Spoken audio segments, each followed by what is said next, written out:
Espírito Santo do Senhor. Te louvamos, ó Pai. Bendizemos e adoramos o teu santo nome, pois pela cruz é que nós fomos alcançados. Aleluia. Eu olho para a cruz eu vou, sou super participar, a sua obra vou cantar, o meu Salvador na cruz mostrou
no 6º livro da Bíblia, livro de Josué. Josué, capítulo de número 3.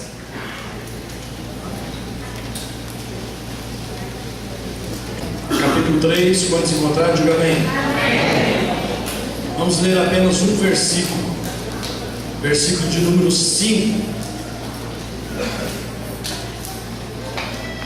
Disse Josué ao povo: santificai-vos, porque amanhã o Senhor fará maravilhas no meio de vós.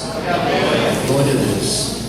Vamos todos ler juntos esse versículo, mesmo que a sua versão seja diferente. Vamos lá? 1, 2, 3. Disse Josué ao povo: santificai-vos, porque amanhã o Senhor fará maravilhas no meio de vós. Glória a Deus. Nosso Pai Celestial, falamos contigo novamente em oração, Pai, porque vamos ministrar a tua palavra. Ó Deus querido, assim como o teu Espírito tem ministrado em meu coração esta palavra, que ele venha ministrar em cada vida, em cada coração nessa noite, ó Deus. E também, ó Deus, por aqueles que pela internet estarão vendo e ouvindo essa mensagem, que o Senhor venha falar em cada coração, em nome de Jesus. Digo amém. Amém. Glória a Deus. O tema para hoje é praticando a santidade. Você colocou que não, né? Praticando a santidade. Glória a Deus. Esse verso que nós lemos, eu gosto muito dele. Ele, em termos gerais, ele fala, ele tem essa ordem de Josué ao povo, e Josué só fazia e só falava as coisas, só fazia as coisas como líder de Israel que Deus ordenava. Se ele está falando aqui, santificai-vos, porque amanhã o Senhor fará maravilhas no meio de vós, é porque Deus o mandou falar isso. Ele está falando em nome do Senhor. Então esse versículo, em termos gerais, ele fala da condição para que as maravilhas de Deus fossem operadas ali. Santificação, santidade. Santificai-vos, porque amanhã o Senhor fará maravilhas no vosso meio.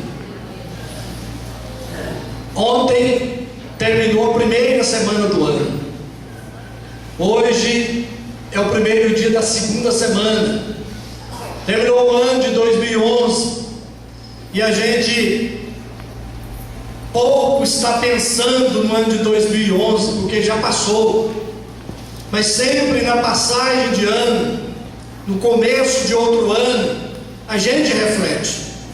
Hoje eu estava visitando um irmão e ele dizendo: pastor, esse ano eu quero orar mais. Esse ano eu quero trabalhar mais na obra do Senhor. Esse ano eu quero jejuar mais. E ele com a família, todo domingo, ele jejua em favor do culto. Ele fala assim: pastor, quando eu vou com a minha família para a igreja, e a gente jejuou naquele dia, o culto é muito mais abençoado. A gente vai cumprimentar os irmãos, a gente sente leve, a gente sente gostoso, a gente sente mais alegria. Eu achei interessante isso da parte deles. E a gente, quando termina o ano, a gente quer, principalmente as coisas que não foram tão boas, a gente quer realmente que fiquem para trás, quer esquecer. E a gente, queridos, nós temos que nos despojar daquilo que nos atrapalhou, tem nos atrapalhado na caminhada, porque sem sombra de dúvida Todos nós temos recebido muitas bênçãos da parte de Deus, isso por causa da graça dele, da misericórdia dele que dura para sempre. Mas nós temos que reconhecer também que a igreja poderia ter sido mais santa, mais operosa, mais unida, mais dinâmica, mais alegre, mais cheia do Espírito Santo. Quantos concordam com isso? Diga amém. Amém.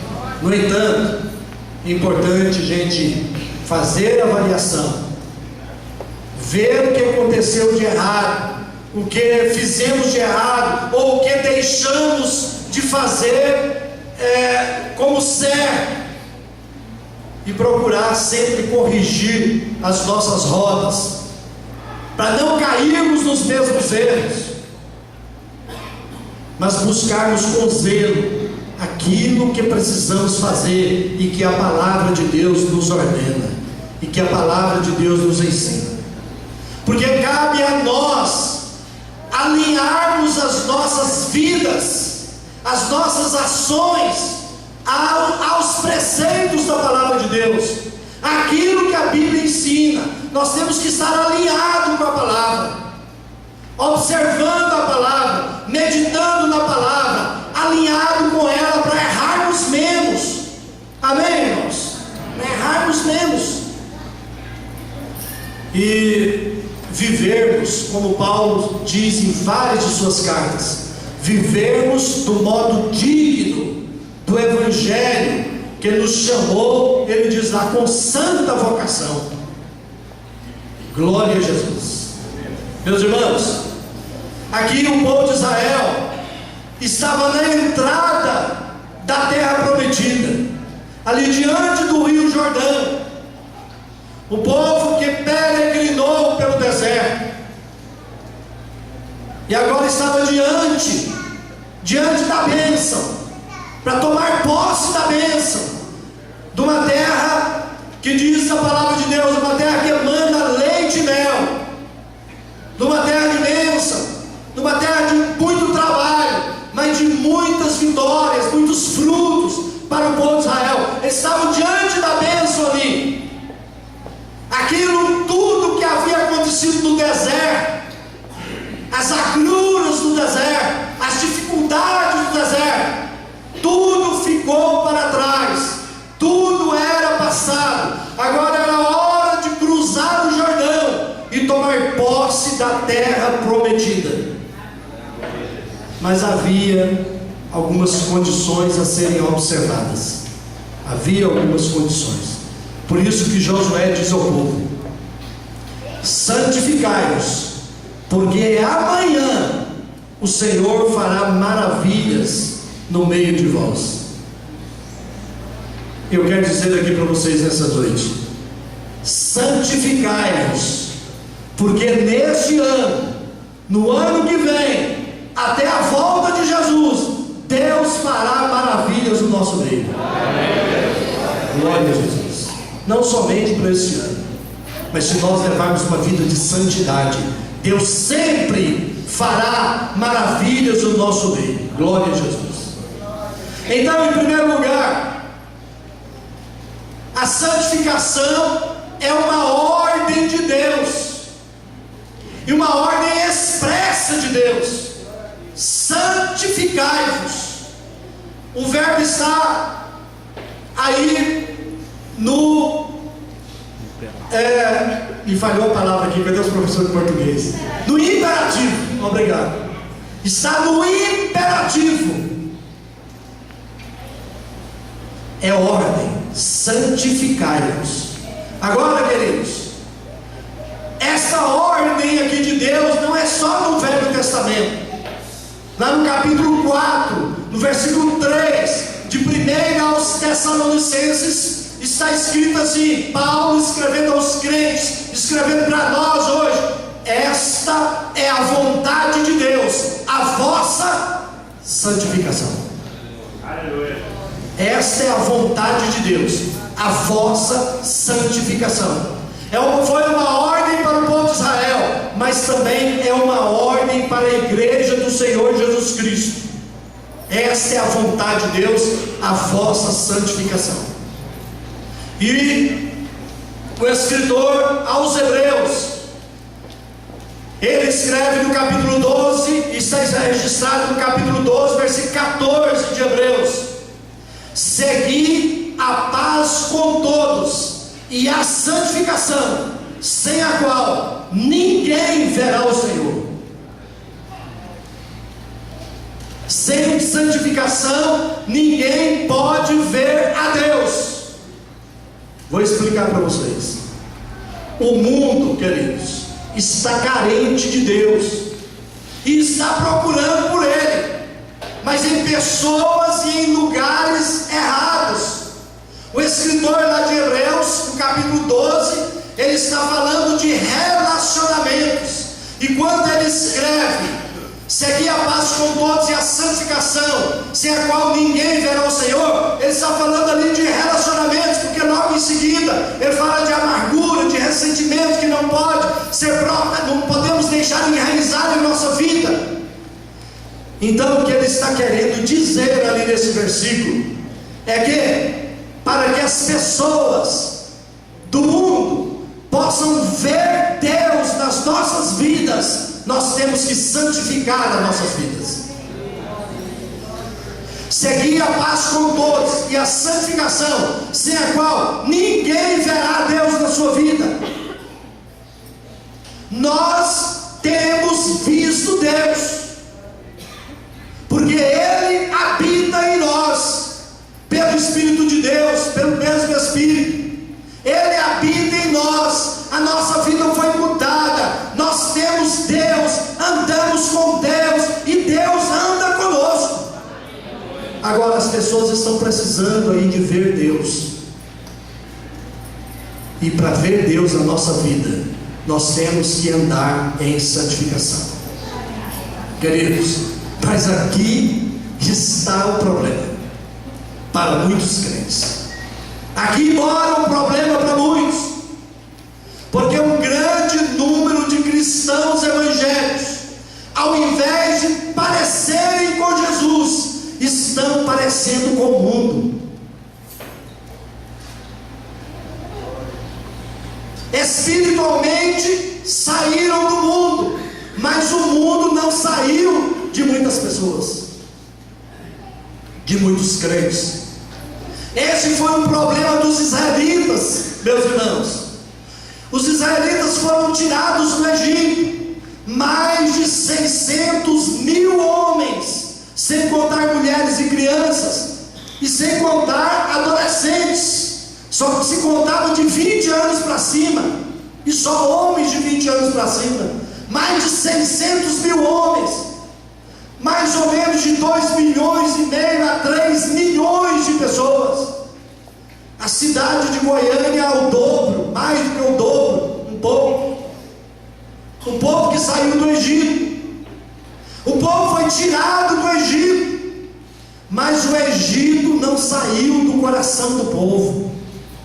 Eles ficavam murmurando para Moisés: você nos tirou lá do Egito, para nós morrermos nesse deserto. Lá no Egito tinha, olha o que é que eles gostavam, tinha pepino, cebola, alho, e aqui nós estamos comendo esse pão vil. E era o pão que Deus mandava do céu todo dia, esse pão vil. Então o povo saiu do Egito, mas o Egito não saiu do meio do povo, não saiu do coração do povo.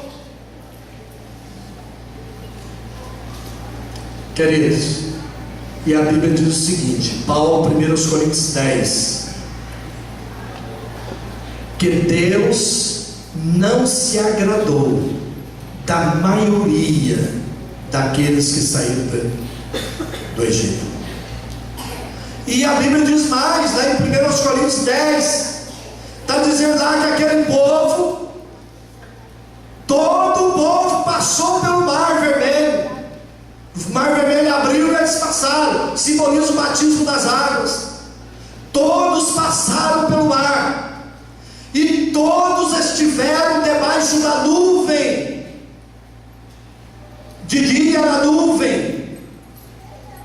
fazia sombra para aquela multidão. De noite era um fogo que clareava e aquecia, porque de dia no deserto era perto de 50 graus, mas tinha nuvem por cima.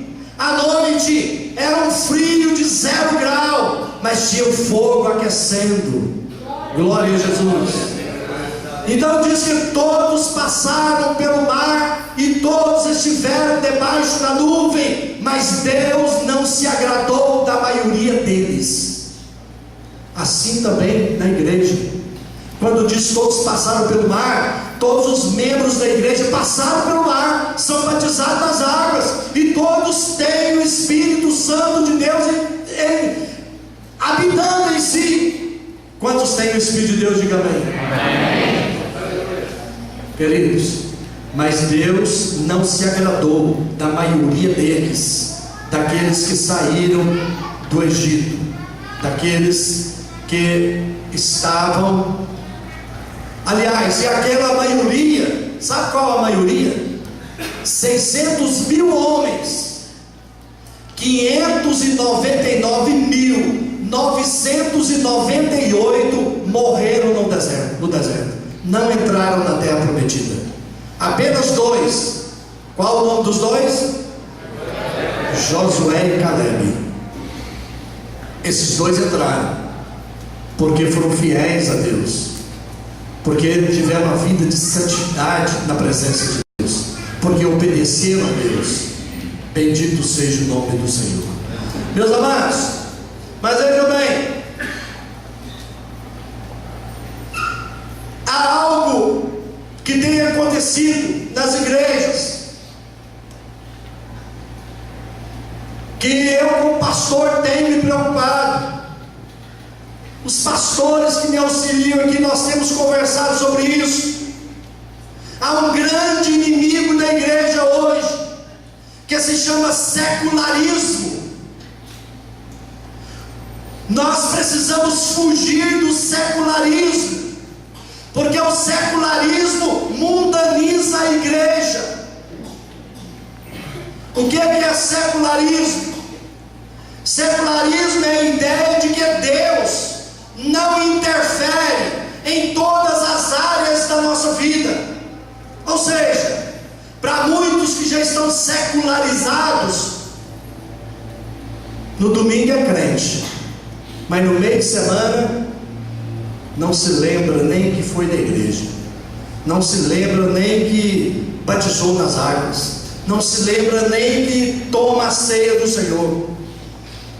Durante a semana vive a vida de qualquer jeito e ao próprio gosto. Durante a semana o que vê, o que fala, o que faz ou deixa de fazer não está sendo mais regido pela palavra de Deus. Isso é secularização.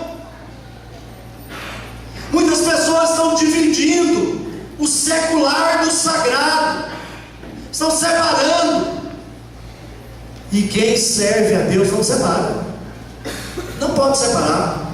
Se eu vou para o meu trabalho é sagrado, e a Bíblia diz que se eu sou um empregado, eu devo servir ao meu Senhor, ao meu patrão, ao meu chefe no meu trabalho, como se eu estivesse servindo a Deus.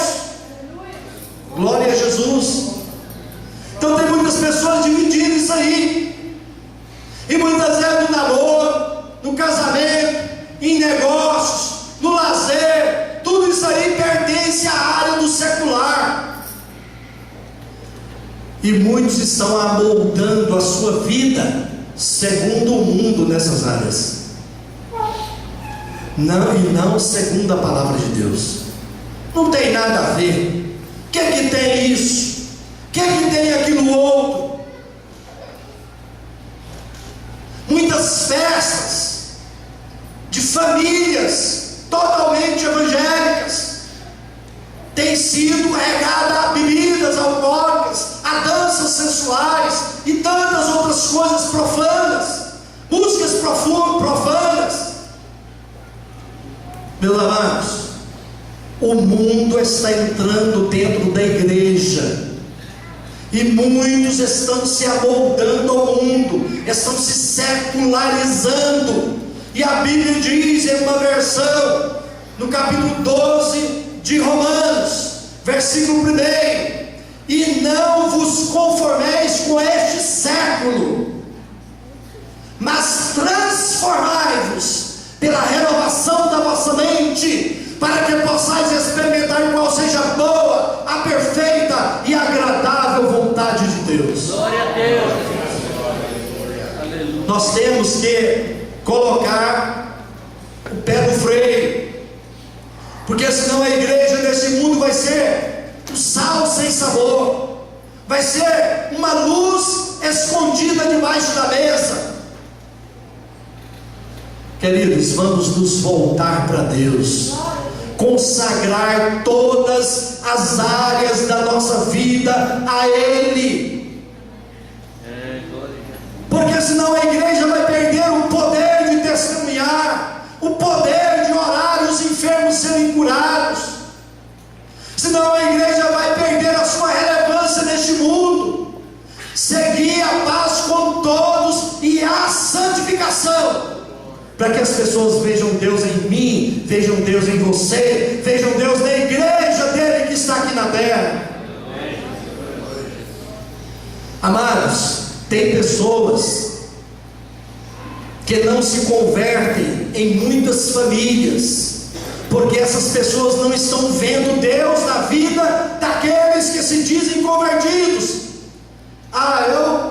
Eu penso consigo mesmo, eu vou ser crente não, esse meu irmão aí, ele não dá muito testemunho em nada, se for crente dele, eu continuo do mesmo jeito que eu estou, não vai melhorar em nada a minha vida. Como as pessoas verão Deus na vida do crente, que é conhecido como contador de piadas indecorosas? Tem como ver Deus na vida da pessoa dessa? Como as pessoas verão Deus na vida daquele que fala palavrão, que o que vem na boca ele xinga, ele não refreia a sua língua? Como ver Deus na vida de uma pessoa assim? Como ver Deus na vida do murmurador? E olha que um dos maiores pecados do povo de Israel no deserto foi a murmuração. A murmuração. Como a pessoa, como alguém do mundo vai ver Deus na vida daquele que quer fazer justiça com as próprias mãos, quer se vingar do mal feito a ele, quer se vingar daquele que o persegue? Queridos, a Bíblia, a palavra de Deus diz: não vingueis a vós mesmos, porque ao Senhor pertence toda a vingança, Ele entra no milagre. Não paguem o mal com o mal, paguem o mal com o bem. E muitas vezes nós não fazemos algo de concreto para aquele que nos fez mal, mas nós falamos mal dele.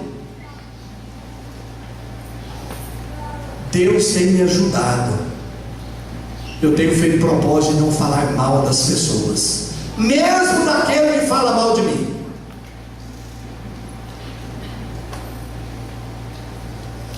Se nós tivermos oportunidade de falar bem de alguém, vamos falar.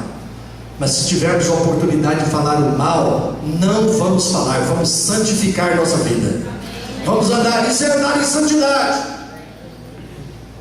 Isso faz parte da vida de santidade. Você diz amém? Amém. Glória a Deus. Aleluia. Glória a Jesus. Como os outros verão a vida, verão a Deus na vida do rapaz ou da moça que namora segundo o modelo do mundo? E isso tem entrado em muitas igrejas. Namoro segundo o mundo. Já está namorando, lá no mundo agora é assim: a minha namorada, mas está dormindo junto. Diz que é namorado. Para mim isso não é namoro. Então o crente, o servo de Deus, cheio do Espírito Santo, não namora segundo o modelo do mundo. namora segundo o modelo da Bíblia, em santidade, um respeitando o outro, tendo discernimento, tendo sensibilidade espiritual,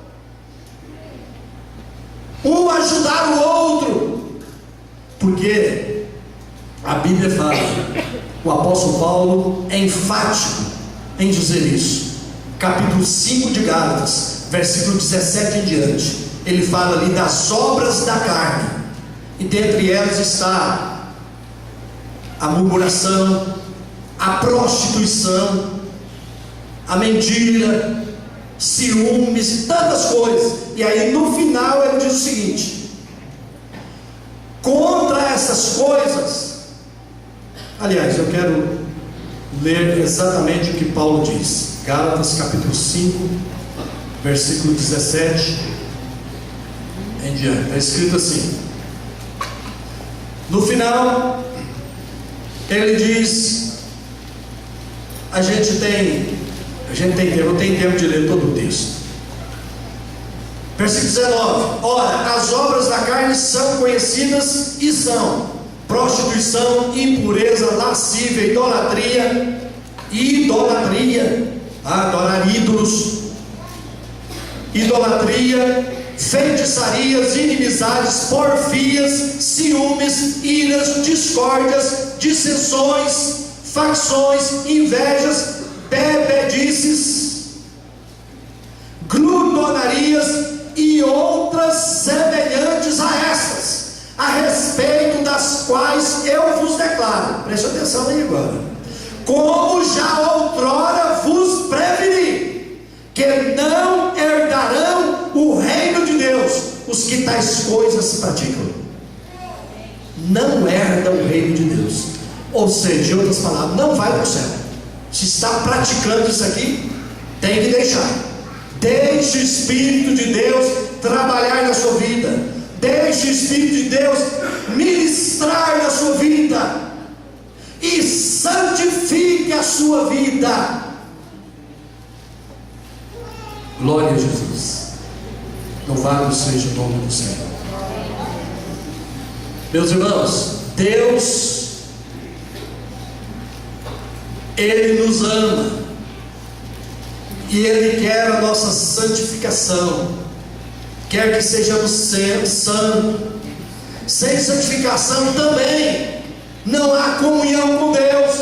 Por quê? Porque Deus é luz, porque Deus é santo, e Ele diz na sua palavra: sede santo porque eu sou santo.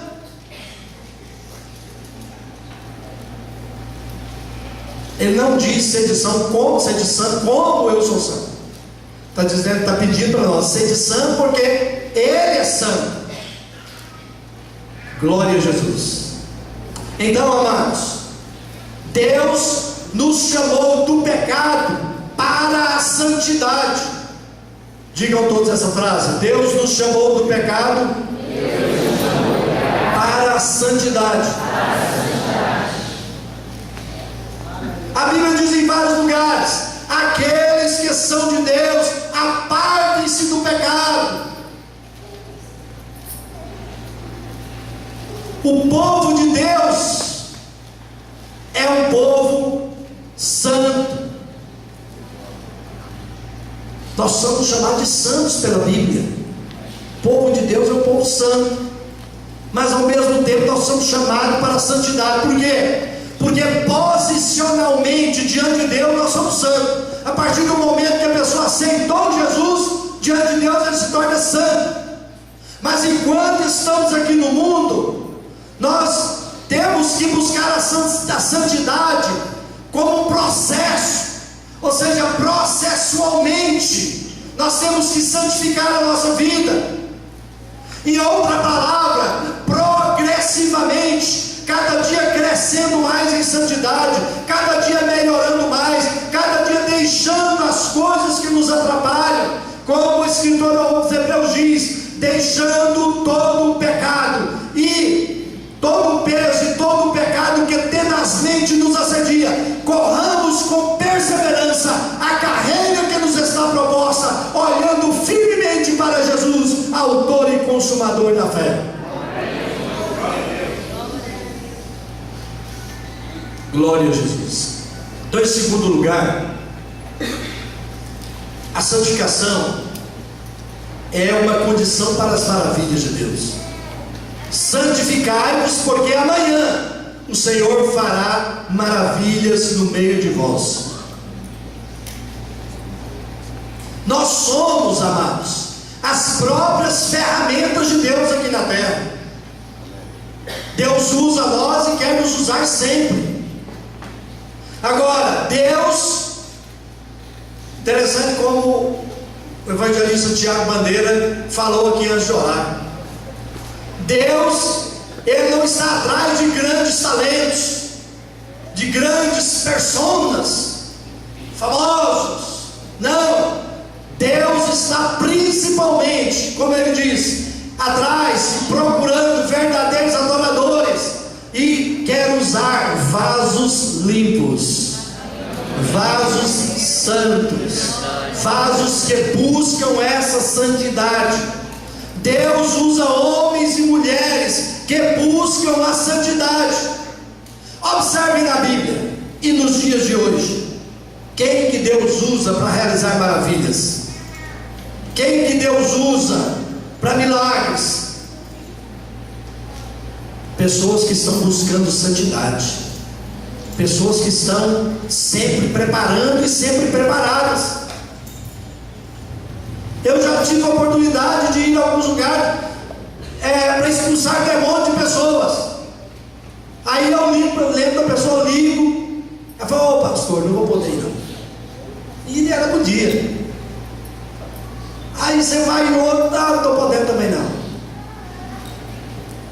Por quê? Certamente não está levando uma vida santa. Certamente fica com medo.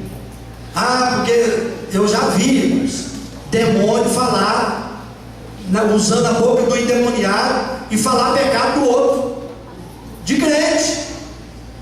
Até eu ouvi falar de um obreiro que ele estava muito mundano, estava em pecado.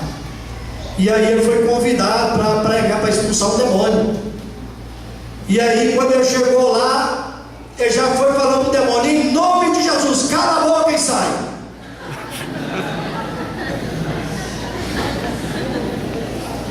Cala a boca e sai, porque senão ele ficou com medo. Porque o diabo ele fica na estreita, fica aí observando os crentes, para ver se eles estão brechas. Então a santificação é uma das condições, é uma condição para as maravilhas de Deus. Quando o Josué disse isso aqui, meus amados, nós temos na Bíblia, lá no capítulo 19 de Atos, versículos 13 a 15, esse exemplo aí de expulsar demônio. Olha o que está escrito, eu vou ler lá para vocês. E alguns dos exorcistas judeus ambulantes tentavam invocar o nome do Senhor Jesus sobre os que tinham espíritos malignos, dizendo: olha o que eles diziam para expulsar os demônios: sai, por Jesus a quem Paulo prega, eu ordeno que vocês saiam dessa vida, demônios. Será que os demônios saíram? Sim ou não? E os que faziam isso, sabe quem eram? Eram 7 filhos de Seva, judeu, principal dos sacerdotes. Era crente. E aí, respondendo, o espírito maligno disse: conheço Jesus e bem sei quem é Paulo, mas quem sois vós? E deu uma surra naqueles 7, um endemoniado sozinho, um homem endemoniado, deu uma surra naqueles 7 rapazes, os deixaram seminus, eles saíram correndo, feridos, seminus. E a vergonha, irmãos? E a vergonha? Porque o diabo ele quer envergonhar as pessoas. Então nós temos que estar sempre preparado, santificado, buscando santificação todo dia, porque Deus quer nos usar para fazer maravilhas e quer também fazer maravilhas no nosso meio. A vitória de Israel sobre os seus inimigos. Ela não seria resultado dos esforços humanos, mas da intervenção divina. Deus, através dos israelitas, venceu todo o povo ali de Jericó, depois que as muralhas caíram. Mas quando houve alguém lá no meio, que não estava buscando santificação, não estava buscando a Deus, não estava tendo uma vida reta na presença de Deus, roubou prata, ouro e uma bonita capa babilônica. Aí quando Israel foi contra outra cidade, perdeu a guerra, até se descobrir o problema, e aí depois Deus voltou a se manifestar no meio do povo. Se nós queremos ver as poderosas manifestações de Deus em nós e através de nós, deveremos então santificar a nossa vida, porque o pecado, querido, nos afasta de Deus, atrai sobre nós vergonha, mas a santificação é o caminho da comunhão, é o caminho da honra, é o caminho da exaltação. Digam glória a Deus. Terceiro, a santificação é uma exigência de Deus para todo o seu povo. Não é só para líderes, mas para todo o povo de Deus. Josué lhe disse lá, e ele é enfático: santificai-vos. A ordem ali era para o Josué, que era o líder maior do povo de Israel. A ordem era para os sacerdotes, era para os levitas, era para os homens, era para as mulheres, era para os jovens, era também para as crianças. E quando Paulo escreve: esta é a vontade de Deus, a vossa santificação, é para toda a igreja de Jesus Cristo, porque todo o povo de Deus tem que ser santo. Todos precisam, todos precisamos buscar a santificação como um tesouro. E quando nós estamos buscando a santificação, nós estamos buscando o próprio Deus, porque, como eu disse, Ele é santo. Devemos desejar a Deus mais do que as suas bênçãos. Devemos buscar a semelhança de Cristo mais do que o sucesso. E devemos querer mais Deus do que as próprias maravilhas que Deus opera. Glória a Jesus. Porque à medida em que nós cuidamos da causa, que é a santificação, nós vamos experimentar o resultado, as maravilhas de Deus. Amém, irmãos?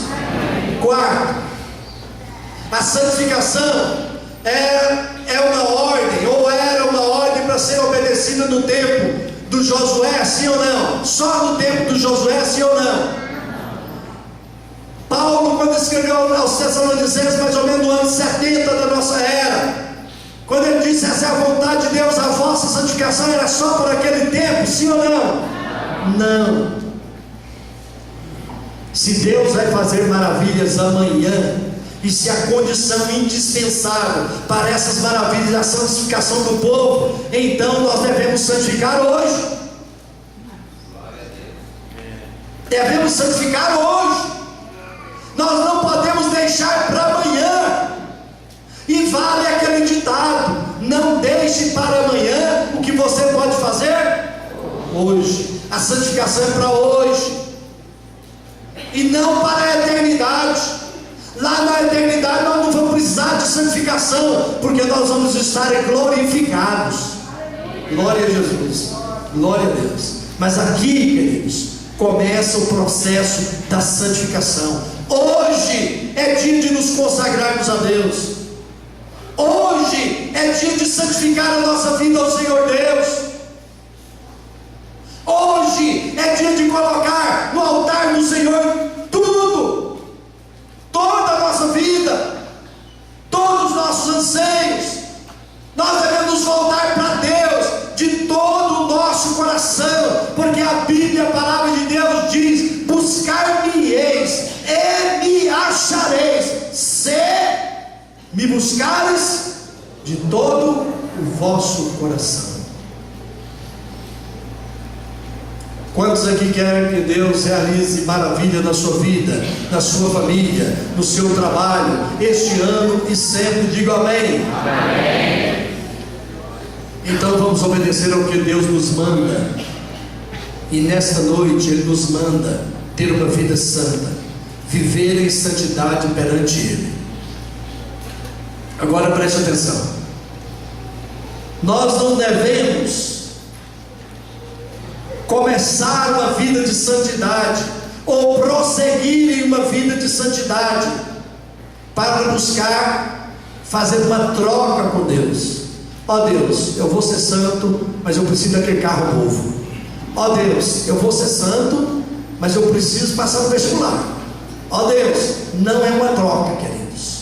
Nós vamos buscar santidade. Primeiro, porque é uma ordem de Deus. Segundo, porque Ele é santo e quer que o seu povo também seja santo. Você está entendendo? Diga amém. Amém. Devemos buscar uma vida santa, ter uma vida de santidade, porque aqui na terra nós precisamos de ter essa santidade para que as pessoas vejam Deus na nossa vida. Queridos, tem pessoas que não servem a Deus em virtude de um crente não mostrar Deus para ela. Isso acontece muito. Então nós não podemos e nem devemos buscar troca com Deus. Deus mandou o Abraão sacrificar o seu único filho. Falou para Abraão: ó Abraão, vai lá para a região de Moriá, lá eu vou te mostrar um monte, e lá você vai matar o seu filho em sacrifício a mim. Eu acrescentei o matar aí, porque na realidade era isso, ele ia matar o Isaac. Você vai sacrificar o Isaac. E o Abraão obedeceu a Deus. Foi caminhando, 3 dias caminhando. E quando chegou lá na região, Deus falou: olha, naquele monte lá. E aí ele falou para os seus escravos, falou: vocês fiquem aqui, porque eu vou subir com o menino, vou adorar a Deus, e depois voltaremos para nós irmos embora. Glória a Deus. Falei: depois voltaremos. E aí eles foram andando, mas o Isaac, que era já um adolescente, falou assim: pai, ele falou: eis-me aqui, meu filho. Pai, o senhor está com fogo aí.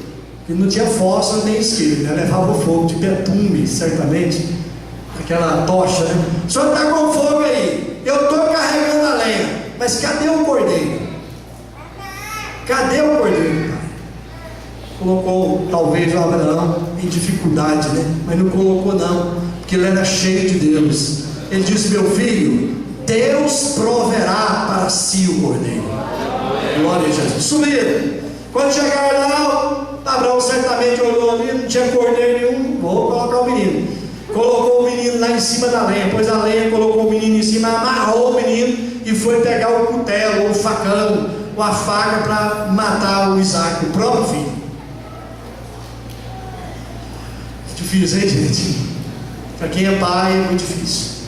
Mas assim que ele pegou o cutelo, uma voz veio do céu e disse: Abraão, Abraão. Ele diz: eis-me aqui, Senhor. Não faça isso com o rapaz, não mate o rapaz. Agora eu sei que você me ama, agora eu sei que você me teme, porque você não me negou o seu único filho. Ele desamarrou o rapaz, olhou para trás e tinha um cabrito preso ali em uma moita de espinhos. Ele pegou aquele cabrito e matou ali no lugar de Isaac. E aí Deus disse para ele: porque você fez isso, eu vou fazer de você um grande nome, do seu nome um grande nome na terra, de você vai sair muitas nações, e tal, e fez as promessas para Abraão. O que eu quero dizer com isso? É que o Abraão, Quando ele levou Isaac lá para o monte, ele não tinha essas promessas ali. Porque Deus diz: por que você fez isso? Ou seja, ele foi porque ele amava a Deus, porque ele tinha fé que Deus poderia ressuscitar o Isaac depois de morrer ali naquele sacrifício. Ele cria nisso, e ele sabia e conhecia o Deus que ele estava servindo. Então nós precisamos de ter uma vida santa, de buscar santidade, não por causa das maravilhas que vão acontecer, porque certamente vão acontecer, mas se elas não acontecerem, nós continuaremos andando em santidade, servindo ao Senhor, porque Ele é bom e a sua misericórdia dura para sempre. Glória a Deus. E por último, a santificação torna o povo de Deus como que receptáculo das bênçãos de Deus, ou alvo das bênçãos de Deus. Quando o povo de Deus santifica, Deus opera maravilhas no seu meio. Mas sabe qual o maior milagre que Deus opera, queridos? É o milagre em nossa vida individual, em nossa vida pessoal. Ele transforma a nossa vida, Ele transforma o nosso caráter, Ele molda o nosso temperamento, Ele nos faz crescer. Quando nós santificamos, buscamos uma vida de santidade, Deus não muda, porque o nosso Deus não muda. A Bíblia diz que Ele é o mesmo ontem, hoje e será eternamente. A Bíblia diz que o nosso Deus não tem nem sombra de variação, Ele é o mesmo. Mas nós mudamos, porque Ele opera em nós, Ele trabalha em nós, e Ele trabalha por nós. Amém, irmãos? Glória a Deus. Põe-se todos de pé em nome de Jesus. Deixa eu dizer para vocês a última coisa. Os judeus pediram um sinal para Jesus. Nós estamos aqui reunidos, fariseus, saduceus, sacerdotes, escribas, mostra um sinal aí. Ou seja, eu estava achando que Jesus era o quê? Um mágico, um palhaço? Mostra um sinal. Aí Jesus disse para eles assim: nenhum sinal será dado a essa geração perversa, a não ser o sinal de Jonas. E certamente a maioria absoluta ali não entendeu isso. Somente o sinal que será dado é o sinal de Jonas. E sabe qual é o sinal de Jonas, irmãos? A Bíblia diz que o Jonas, Deus o chamou e disse para ele: olha, vai pregar na grande cidade de Nínive. Ele pegou um navio e foi para outra cidade, para outro mundo, diferente daquele. E nós conhecemos a história. Lá naquele navio teve uma grande tempestade, e aí muita coisa foi jogada fora, até que o Jonas falou: não, eu sou o problema aqui, pode me jogar no mar. Aí jogou o Jonas no mar, foi engolido por um grande peixe. E aí, depois de Jonas ficar ali 3 dias e 3 noites no ventre do peixe, ele resolveu ir pregar em Nínive. E aí o grande peixe vomitou o Jonas em uma praia. Já vi pregador dizer que foi na praia de Nínive, mas Nínive não tinha praia não. Foi lá numa outra cidade que tinha praia. E o Jonas foi lá e pregou na cidade de Nínive, uma cidade que tinha mais de 120 mil pessoas. Toda a cidade, desde o grande ao pequeno, toda a cidade se converteu a Deus. Glória a Deus. Então qual o sinal de Jonas? É o sinal de conversão, mas do próprio Jonas, que se voltou para Deus e obedeceu a Deus. Então o grande milagre é em nós Deus faz todo dia, se nós buscarmos uma vida de santidade.